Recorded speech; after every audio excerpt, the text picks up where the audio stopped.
my mouth. No, what am I saying?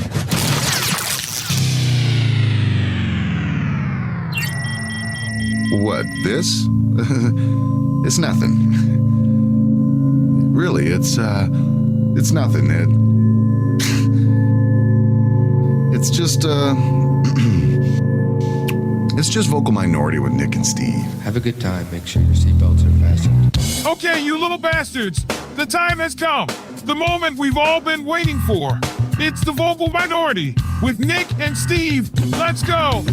Let's get this bad boy started. It is the Vocal Minority with Nick and Steve. Number 438th podcast on Spotify right now. Yeah, more or less. We're climbing the ladder. Welcome to the show. Yeah. You can find our website, thevocalminority.net. You can find our social medias, YouTube, TikTok. What's the other one? Reddit. Oh, Reddit. That's a big one for us. Blue Sky, and then all the other ones, too. Yes, indeed. And yeah, we still have a comment line, 844-48-VOCAL. Use your telephone as a microphone and get vocal, for crying out loud. Indeed. This is our second podcast of the week. The first one dropped on April Fool's Day. And I feel the need to purge my soul because I don't feel very good right now. And I assume this is what like Sean Hannity and Tucker Carlson feel like after every show. But I don't feel good. Like my soul kind of hurts right now. Yeah, if you're listening to the podcast out of order, we had kind of a bizarro world going on our last podcast where Steve played the part of a conservative idiot. Yeah. Listen, I will tell you, it was April Fool's. Nick and I have been kicking this idea around for a while. Like, what if on April Fool's we just pretended that we were conservative? And we both couldn't muster it up. But I took one for the team and was playing the part. And on one level, it was significantly easier than any other show we've ever done because I'm just making stuff up. I'm just, you know, just winging it based on absolute no logic, sanity, or moral compass whatsoever. But yeah, now I feel dirty. Not in a good dirty way.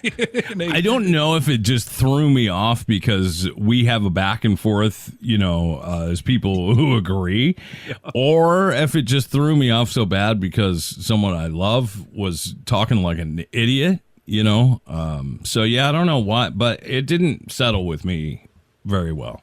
Yeah, we covered more news stories than ever because what do you say when one of us is just saying dumb things? That is funny, dude. We did. We went through them like crazy. But like I said, happy post-April Fool's Day, and I hope that, I don't know, I'm sure there's some new listener that was the first show they checked out, and probably the last.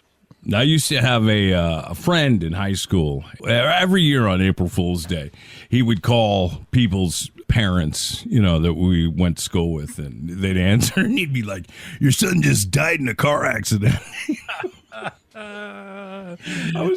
Parents thought that was hilarious. Right? Yeah, they did. Oh, got him! Woohoo! I zinged them with their worst nightmare ever. Right? Yeah. Oh, boy. Oh, that's funny. Back in the Seattle radio days, Nick and I famously impersonated another talk show.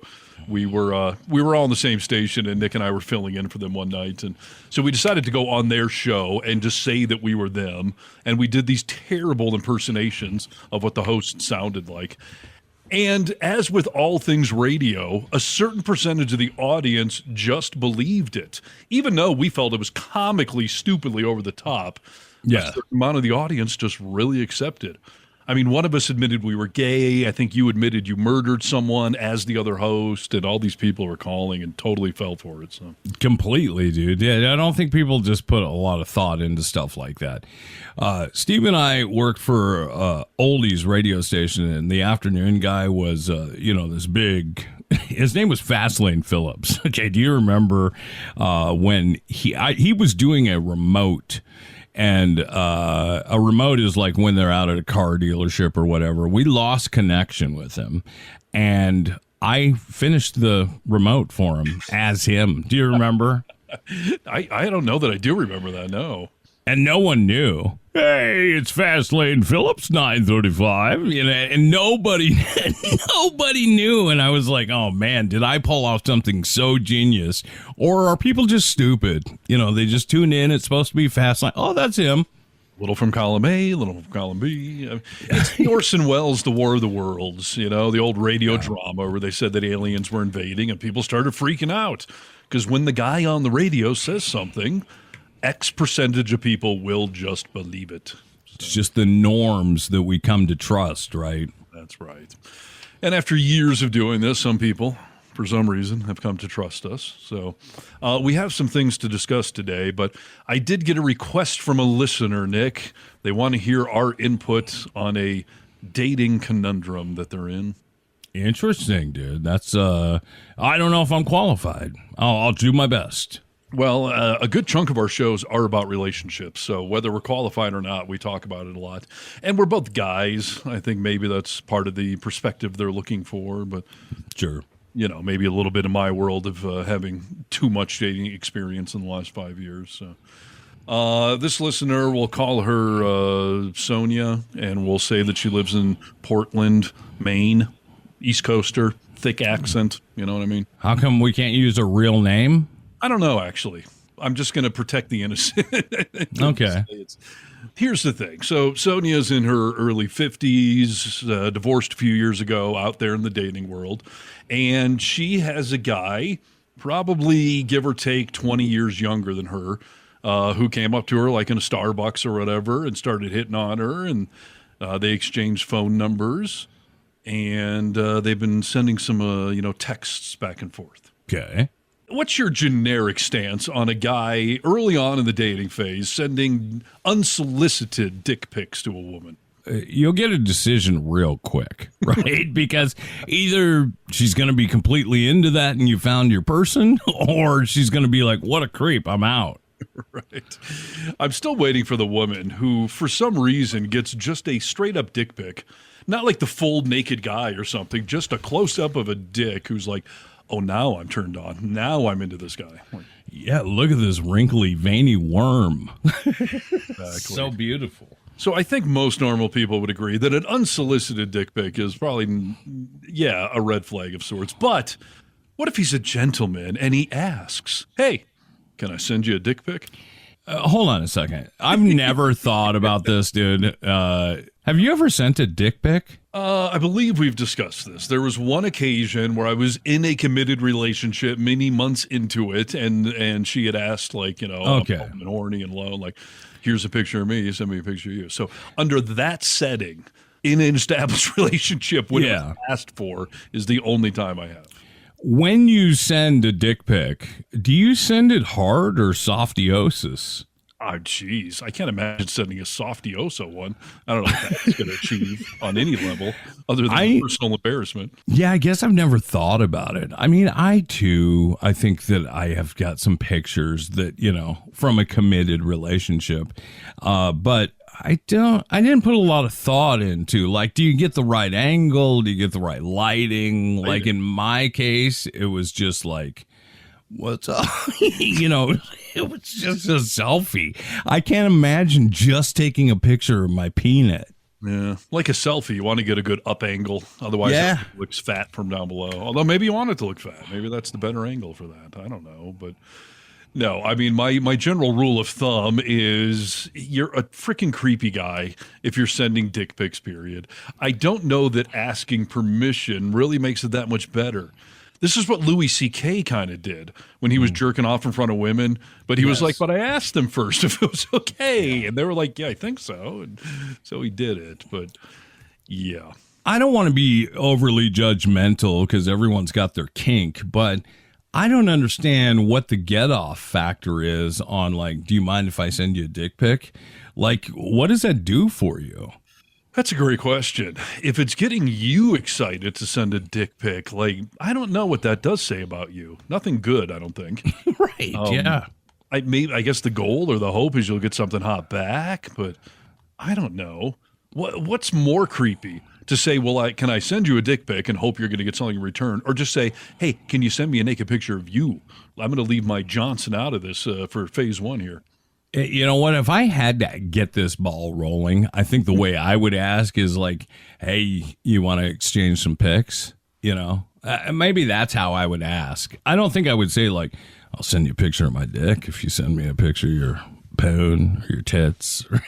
So wait, do you just leave it open ended? Do you want to exchange pics with that the implication, inference? Yeah. Like, and then hey, see what she does. Yeah.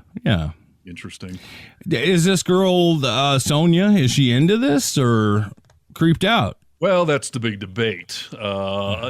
She must have been into it to some extent because the pic was sent.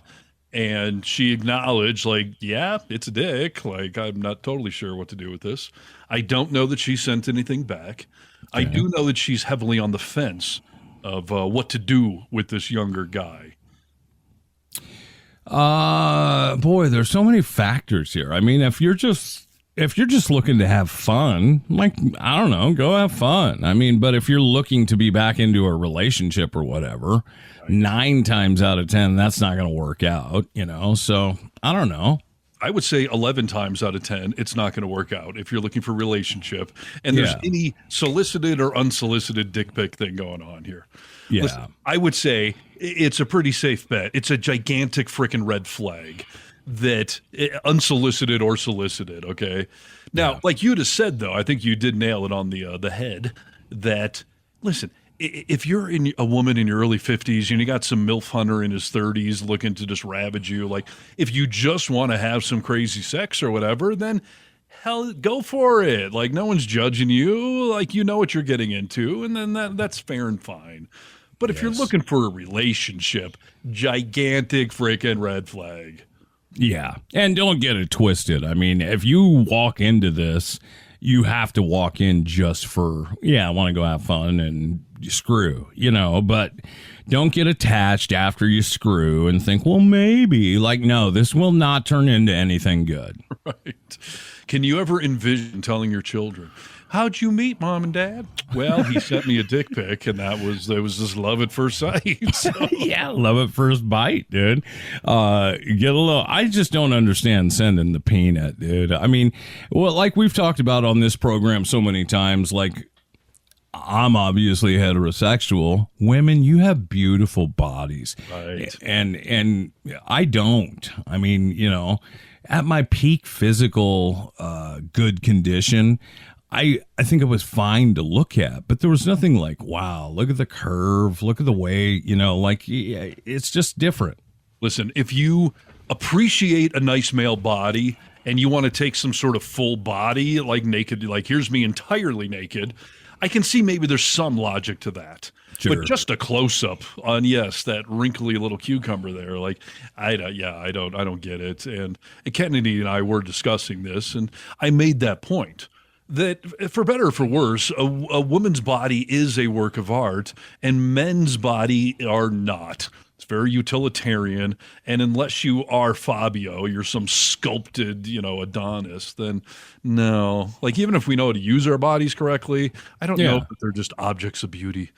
No. I mean, I'm almost 50 years old. I'm surprised every day that women let us climb on top of them, It's a fair point. So, I would say a gigantic red flag there. And I will also say, Kennedy asked me, like, how come you never asked me how come you never sent me one? She was apparently expecting it early in our relationship. I think just because it's become so normal to exchange pics nowadays that she was expecting me to. And she was apparently putting some level of thought into, well, how would I reply? What would be a good angle or lighting for me or whatever? Like, she was actually preparing for the unsolicited or solicited and what she would respond with. It's interesting, dude. I mean, like I said, when we started this conversation off, I don't know if I'm qualified because I haven't dated in so long, but you're right. I mean, that's what people are doing these days, it seems. I mean, you hear about it all the time. People are doing, but I've never been part of that dating generation. Dick pics weren't a thing. Yeah, no, I agree. It's been a new phenomenon, and I've said this before, and I'll just reiterate it again on this topic, that revenge porn guys generally that keep naked pictures of women, and then when they break up, they post them or use it to shame them or whatever. Like, society needs to stop allowing the slut shaming, quote unquote. The guy is the scumbag in that scenario, that you not only have kept the pictures, which is debatable, but to then use them publicly. That is not on the woman that she ever trusted this guy enough to take a naked picture and send it to him. It's on the guy for being a total freaking douchebag and keeping it and reposting it out there. Yeah, it's so interesting, man, because, you know, like, I don't know, do people still Snapchat? You know, I know people were snapping for a while, and that was an app that you took a picture and you could send it to somebody and it disappeared. So technically they couldn't keep it, you know. I mean, you could always take a picture of it or what, but it was meant to fade away and go away. Yeah. It is dangerous, dude. I mean, I think it's really dangerous, especially for these younger girls that are in high school that are doing this. And we've talked about, that's child porn. You can be busted for child porn. So it's dangerous all the way around. Like, let's just wait and we'll watch a video camera together. Let's do it old school, dude. Right. Oh, for sure. So, all right. So, Sonia, you wanted the input of two exemplary men here. If you're looking for a good time, this might be a perfect guy for you. If you're looking for a relationship, keep on looking because it ain't going to be with him. Yes, I think we got it just right. That's a fact. So there you go. All right. So speaking of things that are the signs of the times and that have become normal, on a mildly related topic, I found an article about everyday American habits that baffle the rest of the world. And I don't know if dick pics are an international phenomenon or not. I would assume they are, but maybe not. Interesting. It's a phenomenon. Oh, it is a phenomenon, apparently. At least around here it is. So yeah, I thought we'd run through some of these things. Do we agree that they're American habits? And sure. And yeah, they baffle the rest of the world. So the first one on the list I find odd: tipping generously. That's a uniquely American thing. You've traveled abroad more than I have. Does that seem like an American thing? Yeah, we'll see when we're in 2 months, when we're in Greece. When I went to Greece, dude, for my first time, I tipped like I would tip here. And I had people tell me, like, no, cross that out. They make a living wage, and I'm not expected to pay, and they almost feel weird about it. Like, you could still tip, but like a 5% tip in a lot of countries would be very generous to leave anything. A lot of the time, they don't expect you to leave anything at all. Wow. That is a crazy phenomenon. Yeah. I was going to say that I'm going to dispel this myth while we're in Greece, because if it's expensive enough already. This article says, while tipping doesn't exist in most parts of the world, the practice is alive and well in America. Many international visitors are confused about why tipping is necessary. They assume that restaurants and bars pay their people a living wage. Isn't that something? I never thought about it from the other side of people coming here and being like, 20%? What? Yeah. Listen, I brought this up before that I sort of wonder where this tipping, society and culture came from, but it's become so normal in America, at least apparently, that we all have just accepted it, and we feel bad when we don't tip, and we often will guilt someone if they only tip 15% instead of 20 or 25. But it really is weird that we make some people's living based on the whim of the customer. You would never go into a hardware store and, tip on the purchase of a hammer, or assume that the person at the hardware store, if they're not nice to me, then they don't deserve to make a living wage today. If they don't kiss my ass, they're not going to make as much money today. Completely, dude. I mean, that's a great point, but it also does encourage serving staff to do a good job, to know that, my money's on the line here. So, like, if I take really good care of these folks, I'm going to make more money. Yeah, that's harsh. I mean, there's so many jobs where the way I treat you should have nothing to do with what I'm actually paying. Like, obviously, if I'm overtly a jerk, I should be losing my job. But I just didn't kiss up enough, so I'm not going to make much money today. I mean, it really is a weird sort of precedent that we've set up. Tipping culture in America has become, we've talked about it before, out of control. When we went to Daniel's, which is a nice steakhouse here locally, when we went to Hamilton, we went and ate. Our service was awful. I mean, it was terrible. We sat for 20 minutes before we even had a drink in our table, and they were not busy. So I was like, yeah, I'm going to tip like 12, 13% at best. It was terrible. She brought the bill to me. I was already charged 22% without even, and sometimes they'll do that for like a large group, but not for two people. I was like, that's bullshit. That is bullshit, quite frankly. The automatic tipping on there, that's weird. Here's the thing that I sometimes feel bad about, that I've had experiences like that where the food takes forever, they get it wrong, but is it actually the waiter or waitress's fault? Like, what if the kitchen's the reason it's slow? Or what if the chef's the one that screwed it up? Like, should I actually be taking it out on the waitress? There's a couple things I'll say about that. Is usually you can tell because your waiter or waitress, if you see them standing around having conversation, your food sitting in the window, But on top of that, most restaurants, the waiter or waitress tips the kitchen out. So if I tip less, that would be their time to be like, you know what, that was a kitchen's mistake. Like, I'm not going to tip the kitchen out. Then it's in the hands of the waitstaff, Yeah. Boy, I don't know. It would be nice if we would just probably do this European thing, apparently. Just pay everyone a livable wage and don't put the guilt on the customer to decide what they're going to make that day. So. Yeah, no, I agree. It is nice when you go somewhere. You don't have to add it into your total. Am I spending too much? Like, what's this going to be? You buy a couple $100 dinner and all of a sudden you got to tip $40 or more dollars. Like, it adds up. No, definitely does. So, all right. The next thing that's apparently uniquely American that baffles the rest of the world. I guess I've heard of this, but I'm also surprised it's not common in some other countries, at least. Eating large portions of food. If you're wondering why nearly 40% of Americans are classified as obese, look no further than the comically large portion size at most American restaurants. Interesting.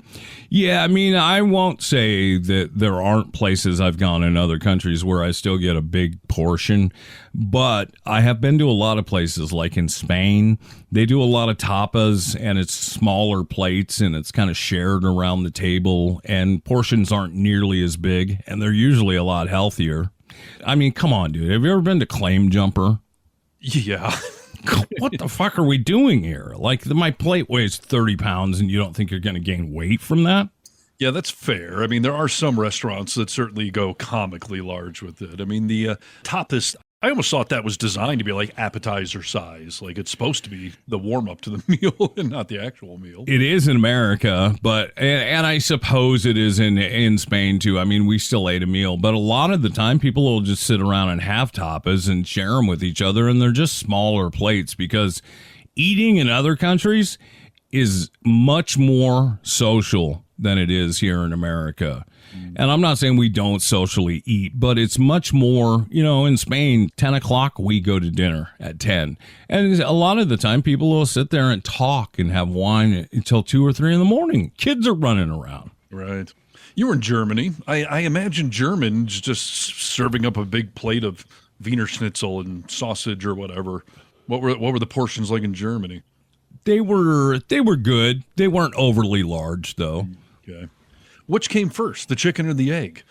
Like, did Americans start demanding bigger portions, and that's why the restaurants did it? Or the restaurants do it, and now we're all eating them, and now it's a big catch-22? Like, I don't know where that started. Fast food started this all off with, now it's got 3 patties. It's the Baconator, 4 patties, the Whopper, all that shit. I think we've been tricked into eating this way. I blame the kids in Africa. You do, because we were told to eat our food because they're starving? Yes. Okay. How many times were we told that growing up? Like, you understand there's a starving kid in China right now, a starving kid in Africa right now. Finish what's on your plate. Completely. Yeah, no. It's funny because in Japan, did you know at schools in Japan, they eat well in Japan. There aren't obese people in Japan. There's just not. And in schools, every school is required to hire a nutritionalist. Not only do they design the school menu based off standards that are created by the government, but they teach kids how to eat appropriately and how to remain healthy. We don't have anything like that here. I mean, I just picture the lunch lady slopping it on the tray, Pizza Tuesday. Yeah. Are all-you-can-eat buffets a thing in other countries? Because There's a new restaurant here in my town that I've been going to. Well, it's new to me, but it's a Chinese buffet. And I find I eat significantly more when it's a buffet because I feel like I got to get my money's worth and there's all this stuff, like as opposed to just ordering one thing and eating, and I eat to excess. Completely. And I don't think they have, I've never seen buffets like that in other countries, but do you also notice that you waste a shit ton of food because, oh, I'll try some of this, I'll try some of this, and throw so much of it away? No, I clean my plate because I only take stuff I want, so I eat it all. When Rachel and I go to the buffet at the casino, you don't know how much food I throw away because I just want to try. I want a bite of that. I'll take a bite of that, Right. That's funny. Yeah, my grandma used to tell me that whole, there's starving kids in Africa. And I would always look at her and say, yeah, name one. You've really put it to the test. That's right. All right, uniquely American things to baffle the rest of the world. Not socializing with your neighbors. Hallelujah, God bless America. I don't want to socialize with my neighbors. What do you mean? That's an American thing that we don't? Yeah, they're saying everywhere else they socialize with their neighbors, but Americans do not. We used to. What does this country come to, dude, that we don't do that anymore? Listen, I've joined in. I don't really socialize with my neighbors. I mean, just like you, I will if they're outside. I'll say hello or whatever. But we used to count on our neighbors for things. A cup of sugar, help me, a tree fell on my house. My car won't start. Will you jump my car? Like a neighbor was a friend. Yeah. And I think some minimal level of knowing your neighbor is good, so that if there is the emergency thing, or you can help each other out here and there. But I find the problem when you really start to get to know your neighbors is now I feel like every time I'm walking in with groceries, I got to stop and say hi to Larry because he's out front, and got to send him a Christmas card too. Or like, it's such a hassle. I'd rather just everyone mind their own business around here. And then, God forbid, you have some annoying neighbor you've somewhat befriended. And God, I mean, if someone comes knocking on my door that's a neighbor, shoot me in the face. I have a hard enough time shunning actual people I know. People who live next door know that I'm home. Well, it's miserable. My neighbor, when they first moved in, for about 3 weeks in a row, came and knocked on our door and asked us to come over and watch a movie. Yeah. So the first 2 times I was like, oh, we can't do it. And finally I was like, they're not going to stop asking. We went over and watched a movie with them. It was the most, we didn't know each other. It was the most uncomfortable thing I've ever been a part of. Yeah, no, that's weird. I will say, my neighbor next door here, he has a dirt bike, and I don't know if it was serious or not, but hey, we should go ride someday. But now I feel this constant pressure of, am I supposed to reach out to him? Do I go knock on the door? Do we go ride? Am I a jerk because I haven't done it? Does he not like me because he hasn't asked me to ride either? Like, it's too much social pressure all of a sudden. Yeah, you're not. I could see you being no good with neighbors, dude. Yeah, so I'm okay with this uniquely American aspect. Okay. I saw some comedian recently talking about the fact that, when you were a kid, the neighbors would come over, friends would stop by. Come on in, let's have a coffee cake. Friends are stopping by, everyone. And nowadays, if someone knocks on your front door, you're like, who the hell is that? What crazy person has stopped by my front door? Is this knocking at the door? Psycho. Totally. Yeah, no, that is so true. Anytime someone knocks on my door, I'm just like, who is that? And why are you here? Or what about this? Are you supposed to get out and ring the doorbell if you're picking someone up or you're dropping off, your wife or your kid? Like, or do you just text them, I'm here, knock, knock. I think it's a text now. I think so too. People are crazy. Here's a uniquely American thing that, we are friggin' wrong, tying healthcare to employment. Not cool for the employer, I can tell you, having been on that side of the fence, and miserable for the entire freaking country, having been on the sick person or having a sick kid part of it all. Yeah, and let's not pretend like all companies and corporations are great. My wife's father was a great example of this. He worked for Boeing for years, and he got sick. He was close to dying. He needed medical help. His company switched him to overnights after he had been there for like 30 years to try and get him to quit because he was too sick to keep coming to work, just so they could get him out of the healthcare. It's just dangerous to have. It's a conflict of interest, quite frankly. Yeah, no, for sure. I'm listening to Rachel Maddow's new book. It's called Drift. Something like the unmooring of the military-industrial complex from the government structure. Or whatever. It's talking about how presidents since the 70s have slowly started to basically declare war without Congress actually signing off on it. And one of the chapters is talking about how in the 90s, we started to realize how expensive it is to care for our troops with health care, with child care. So we started farming out a lot of benign, quote unquote, military jobs, people that, fix the helicopters or people that wash the laundry. Like, do they have to be enlisted military? Why can't we just hire people for that? And on one level, they're saving money because they're not paying benefits to these people. But we also got in this weird catch-22 of some of these private companies started to declare that, well, our troops are not subject to American law when they're over there because they're not in America. And they're also not subject to the law of the country that they're in because they're on an American military base. Unbelievable, dude. And there's all sorts of documented incidents of child sex trafficking and drug use and sleeping all day on the job and billing for 12 hours. And you separate some of these things and maybe save a few bucks on one level, but you're causing epic problems on others. Yeah. No, that is crazy. And that is definitely an American thing, dude. Yeah. So fun stuff there. Next one. These are uniquely American things that baffle other countries. Not aware of this. You tell me if you've seen this elsewhere. What's with Americans' bathroom stall doors anyways?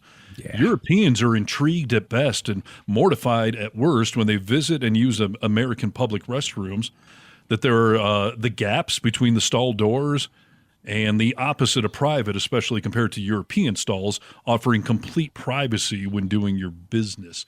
So they're talking about like the gap where you can like see people's feet or something under the stalls. Like, what are European public bathrooms like? You're completely enclosed? Beautiful, dude. It's a freaking suite. I mean, you have full privacy. No one can see you. They can't see you through the little crack. They can't see your feet. They can't hand you anything. Like you're in a nice little...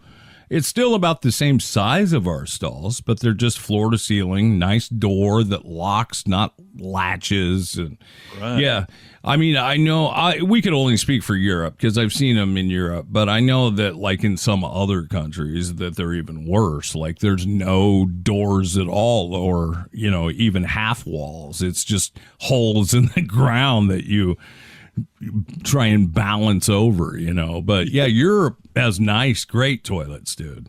Yeah, I mean, I've always found it to be somewhat of a mortifying experience, whether I'm the one taking a dump in one of those stalls or, God forbid, I'm in there having to listen to somebody else. Like, it's a great question. Why the hell do we design our bathrooms with this open air policy?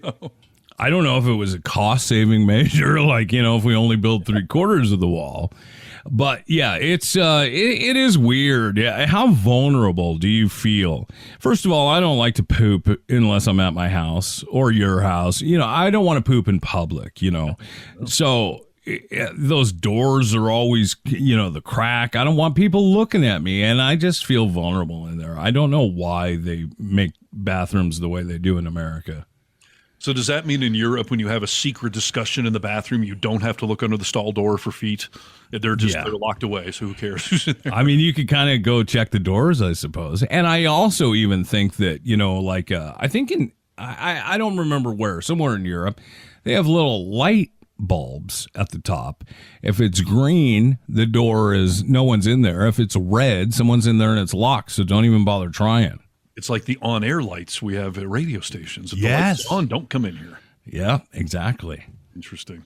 Well, that apparently is uniquely American, and I will agree that makes no sense. Let's see. Uniquely American thing, taxes not being included. Is that how other countries work? I envy people who live overseas because they never suffer from tax-induced sticker shock when they're paying for anything. Taxes being added to all purchases is bizarrely an American thing. So when you're shopping abroad, the price on the sticker, that's the price? That's the price you pay, yeah. And the employer then takes it out. They know what they're charging, right? Interesting. Yeah. I remember being a kid and having that realization, and I thought it was so adorable to watch each of my kids go through that. I've saved up the $9.99. I'm going to buy this thing. And it's like, it's actually $11.68. Sorry, kid. Like, Right. What do you mean? It says it's $9.99. Like, and you wonder why? Why do we do that? that's a great question. It's got to be some level of psychology that maybe that just helps us accept that taxes are a reality. Like Yeah. we tell it, reality is it's $9.99, but really, it's going to be $11.68 or whatever. By the point you get to the register, you've already decided to buy it, so that you're not going to back out when they give you the real price. Yeah, apparently. That's interesting. Interesting. I always do like working in. There's some environments I've been in where you do out the door pricing. Yeah. Where it's $200, and that means we're going to pay the taxes on it. Right. They're still paying the taxes. You're just making them feel better that we're going to pay the taxes, and you just deduct it off of it. So every other country is just out the door pricing. It's already there. Yeah. I don't know if it's every country, but I do know that many places I've traveled to. Yeah. Yeah, America. How about this? I did not realize this was a uniquely American thing. Eating in our cars. Other countries don't eat in their cars, huh? Fast food or drive up or go take your lunch break in your car or something. That's interesting. You know what? I'm a foodie. I think the only fast food restaurant I ate at was in London, and it was out of necessity. It was late at night, and I went to McDonald's, and there were people. It was 2:00 in the morning. There were people all stacked inside eating at the tables. So I didn't really think about it, but I think they had a drive-through. It's interesting. Speaking of that, apparently Americans eat their meals very quickly compared to other countries. That's 100% true. Yeah, like I said before, food is a socializing. It's you look forward to going and sitting and tasting and actually eating your food, not just shoveling it down your throat. Yeah. I wonder where that comes from. Our work culture or, lack of socializing at the dinner table?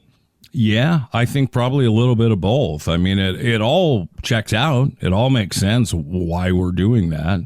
But it is not like that in other countries. They really take their time, and again, I think it's why we're more obese, because they say the slower you eat, it takes some time for your body to catch up and tell you you're full. And if you eat too fast, the signal doesn't get there in time. So you always overeat. It's interesting.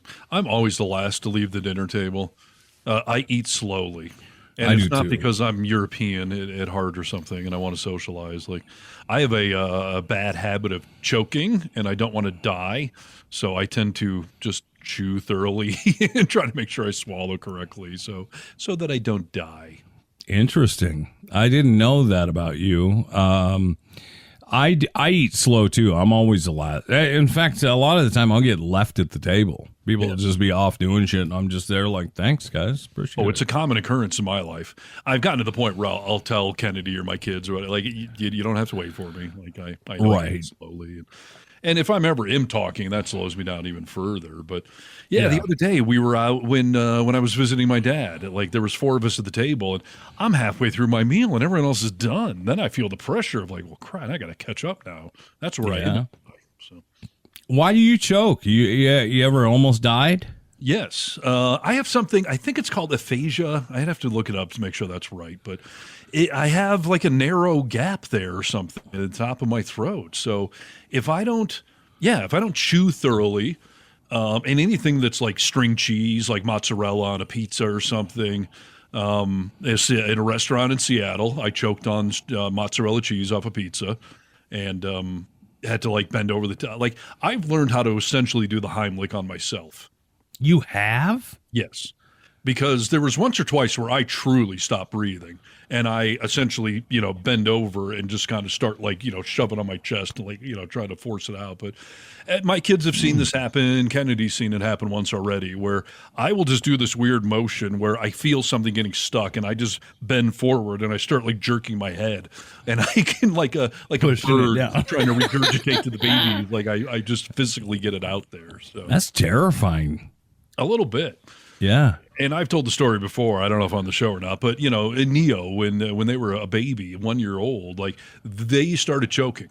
I was feeding them ravioli, and one of them just got stuck. She flat out stopped breathing, talking, making noise, and I could see their face getting pale. Ooh. And I just went into the zone for like 30 seconds where I did the first version of the Heimlich, didn't work. And I remember this doctor telling me, like, because you're supposed to lay a baby over your arm and pat its back. Like the doctor told me, worst case scenario, you literally will hold that baby upside down and start shaking it and patting it, and that's where the ravioli came out. And I freaked out. I mean, once she had spit that thing out, I just started bawling. Like my kid almost died in my arms. Like we were 30 seconds away from death. And now I'm just paranoid as fuck when anyone I'm with starts like, at any level of, hesitation eating. I'm going to be like, are you okay? Are you okay? Like I go PTSD mode. I've told the story before where I saved that lady choking on steak with the Heimlich maneuver, and I started crying after she spit that steak up. Yeah. So I can't imagine my own child, let alone a baby, doing, like that's terrifying. But you know what? Everyone should know how to do the Heimlich maneuver and the Heimlich maneuver, if you ask me. But they say that people die from choking because they're too embarrassed to acknowledge they're choking to other people and too embarrassed to ask for help, which is crazy, dude. Most people, that's how they die. Yeah. It's interesting, the Heimlich and the Heimlich, because I have told Kennedy, do you know how to do the Heimlich? Because one of these days you're going to have to save my life. No pressure, but make sure you figure that out. Yeah. And quite frankly, I am most likely to die during sex. And I know that's going to be disturbing to you, but just know that that's how I want to die. So when you roll my stiff body off of you, just know that I'm happy about that, okay? You're stiff already? You think she laid and cuddled you for a while? You've already entered in to some level, but yeah. Wow. So do you want her to lick your hind, though? Where does the hind lick come in? Just sex and eating is my point. Like, okay. Those are the scenarios where I'm going to die. If I die while I'm eating, that's your fault. If I die while we're having sex, then just know that I died happy. And it's all good. Yeah, it's fine. One should make you feel guilty, one should not. That's right. It's okay. Well, good. So, yeah. And that will wrap up my list of uniquely American things that baffle everyone else. All right. I am going to expand to the world and beyond and just talk to you about people, Stephen. I come across a bizarre list that I thought, this would be interesting to look over. These are people who thought the unusual things their bodies did were totally normal until someone told them, like, that's not normal. Your body can do that. Interesting. Do you have anything? That's a good question. I don't know that I personally have experienced anything like that. I will say, again, visiting with my dad this weekend, he's a retired surgeon, and he has just this terrible habit of at the dinner table while everyone's eating, talking about obstructions and surgeries and removing masses from people. And he started in on these stories about how that he is a doctor, that doctors either overdiagnose themselves, everything is a tumor and a brain cancer, or they think they're invincible and they wait till they're about to die. And he gave a few examples of nurses that came in for his breast cancer, medical practice, and that they had like giant pustule oozing cancer lumps on their breasts. Nurses? Yes. Wow. Where, they derobed and he was like, I don't need a test. Like, what were you thinking? Why did you not come here a year ago? Like, the cancer is oozing out of your body. And the one was just like, really? I thought maybe it was acne or something. I think it's getting better. Is there a cream I can put on it? I'm sure you know this, and maybe you don't because you're a doctor's son, but sometimes with health scares, many people will make excuses for why something is happening because the reality is too much to handle and process. You would think that nurses someone working in the medical field would be a bit different, but I saw it with my dad. When he had cancer the first time, he was like, oh, I've been peeing nothing but blood, and I was like, oh, how long has that been going on for? He was like, oh, I don't know, 9 months or what. 9 months? Like, if I pee blood more than once, I'm going right in, Yeah. As we go over this list, I'm going to tell you about this first person. I didn't know that I had aphantasia until I read a BuzzFeed article a few years ago. I can't visualize anything. It's pitch black when I close my eyes every time. I never knew that when someone said, picture this, other people actually saw something. I thought it was just describing a situation. I was blown away when I learned people can actually watch their memories in their head. First of all, I thought aphantasia was a Disney movie. So that's some sort of disorder where you cannot visualize things? Apparently so. Everything is just, when you close your eyes and focus on something, a memory or whatever, it's just pitch black. I mean, when you close your eyes and I ask you, like, hey, think about the first time we went on the air with the Vocal Minority. Yes. It plays in your head, right? Yes. Okay. We've had the chat before about the fact that some people apparently do not have an internal monologue. Right. And I cannot accept that. Like, you're telling me when you think hungry food, like just hamburger, there's no thinking of the options. There's no, what am I just thought, result, do it. Like, I don't accept that someone's brain can work that way. But according to some papers I have read, like 10% of the population has no internal monologue. So I guess if you are that person, I guess I could see why you would think like this has to be the same for everyone, right? I guess. I don't know. It's so hard for me to even think about that, just like it is for you. I mean, when we talk about something like this is what I would think of when we're talking about someone who's mentally slow, right? Or ill or something. Yeah. You can't picture something. If I tell you to picture your mother's face, it's just, don't know. Every time I see her, it's a new experience.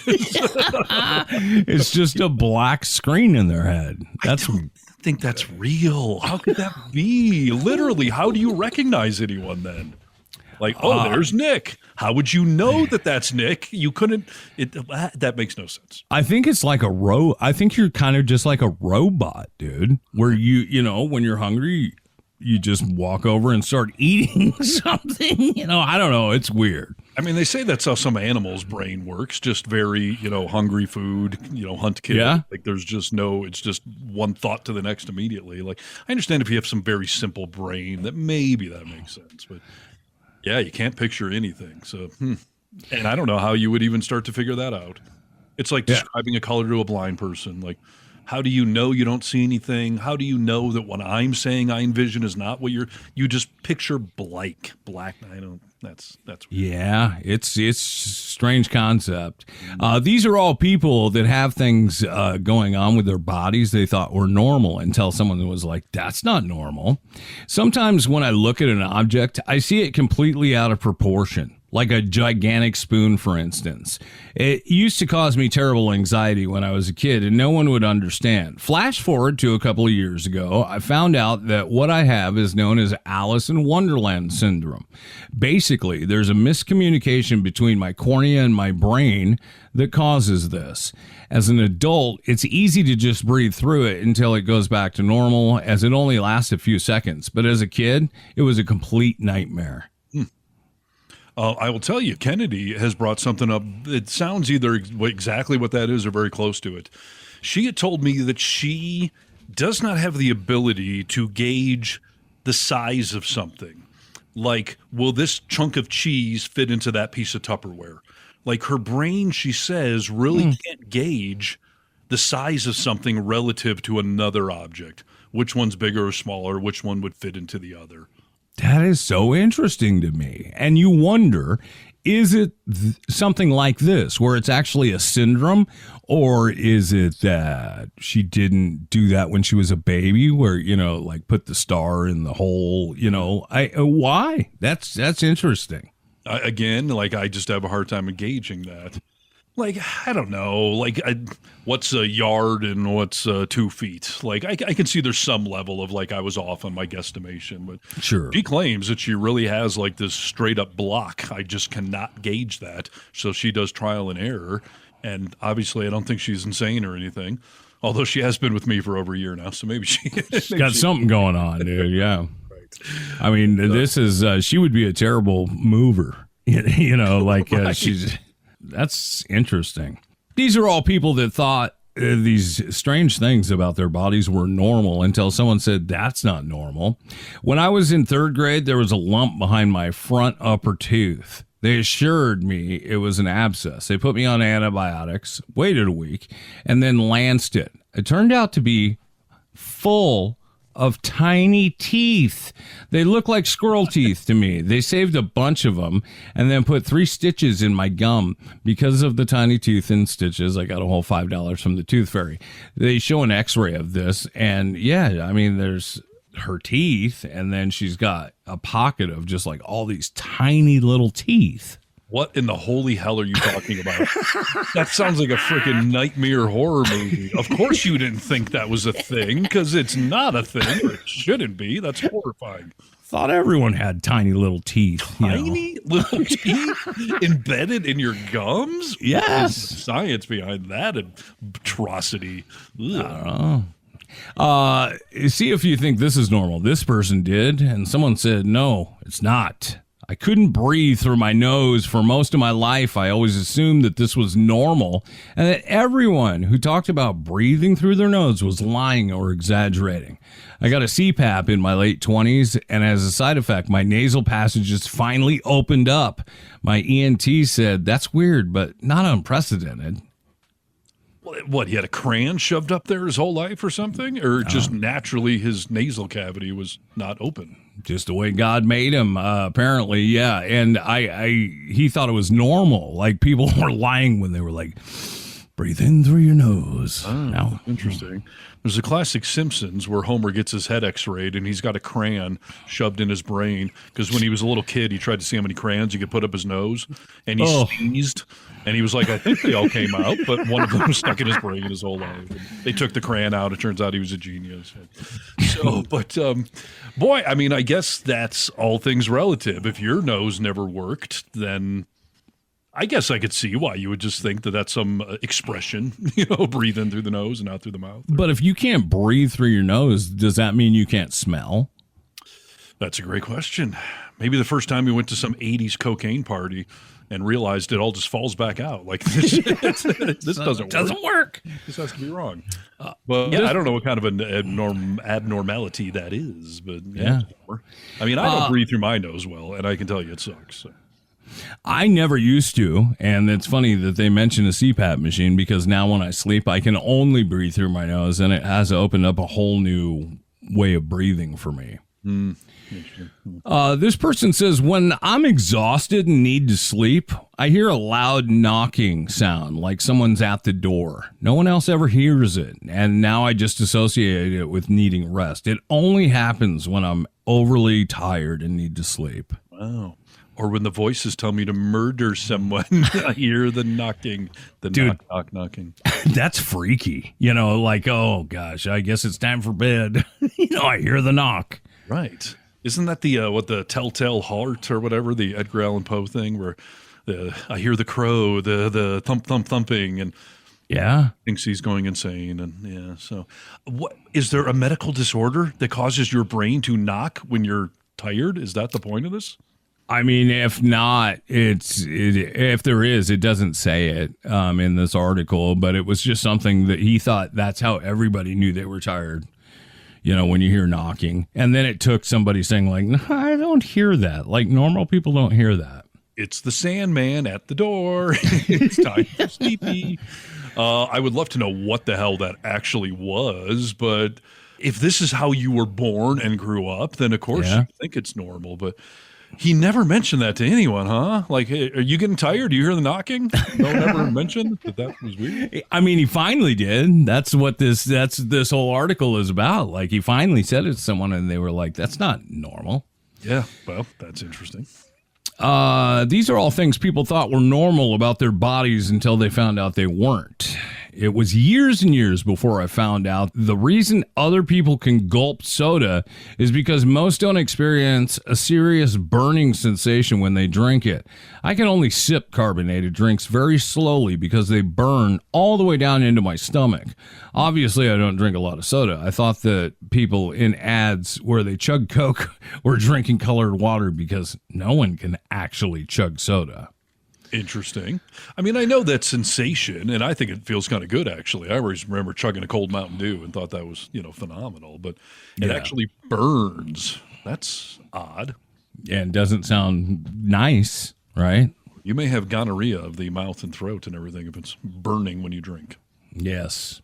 How about this one, dude? When I close my eyes, I see pictures, not an outline of what I was just looking at or not a picture of something I'm thinking about, just random ass pictures. They're all over the place. I thought this was normal until I asked my boyfriend, you know those pictures you see when you close your eyes? And he had no idea what I was talking about. Turns out most people see black. I was 37 when I learned this. Well, that sounds like a handy function, I mean, a little kaleidoscope slideshow thing going on. What were those things, the vision clicker things or whatever when you were a kid? Oh, yeah. But this gives a whole new meaning to a spank bank. I mean, it's really in HD, right? Yeah. Boy, do they have any control over what the images are? Because honestly, if you're seeing random images, that's some level of psychosis. It would have to be. She only sees random. She says they're all over the place. Wow. It's almost like, what's that movie with Stanley Kubrick, the Clockwork Orange? Clockwork Orange, where it's just weird images everywhere. I mean, some of this shit is freaky. Yeah, listen, I mean, that has some sort of mental disorder. Like hearing voices, if you're seeing images that A, you're not controlling, and B, you've never even seen them before, you're probed by an alien, or yes, you have some mental thing going on. That's crazy. It always comes back to aliens. There's a lot of things with sight in this. This person said, I thought everyone saw static 24/7. When I was told that wasn't normal, I assumed that everyone still saw static in the dark because it's a known phenomenon of human brains making things up in the darkness. All my eye appointments were normal. There was nothing wrong on the visual end. I tried doing research, but nothing came up. About 6 years ago, I decided to try Googling my symptoms, and again, nothing. It's a visual syndrome. I finally found out. It explains all of my symptoms. I see static 24/7 when I close my eyes. Wow. Interesting. You just got to tune your antenna in better. Yeah, just get some rabbit ears, dude. Here's a fun fact. I had pretty much perfect vision until I hit somewhere in my 40s. And now, I wear glasses and they seem to be getting progressively worse. But I don't know if this has anything to do with it. But when I was a little kid, like ages like 3 to 10 or something, I thought I had a superpower because when I would look at the sun, I would then blink my eyes and I could see the sun. And I thought I was using like heat vision, like I'd blink and like, ooh, the sun blots on your face now. So I'd look at the sun and then blink at people. Really? That was not good for your eyeballs, dude. I don't think so, but I had good vision up until about age 40. But yeah, I mean, I feel kind of like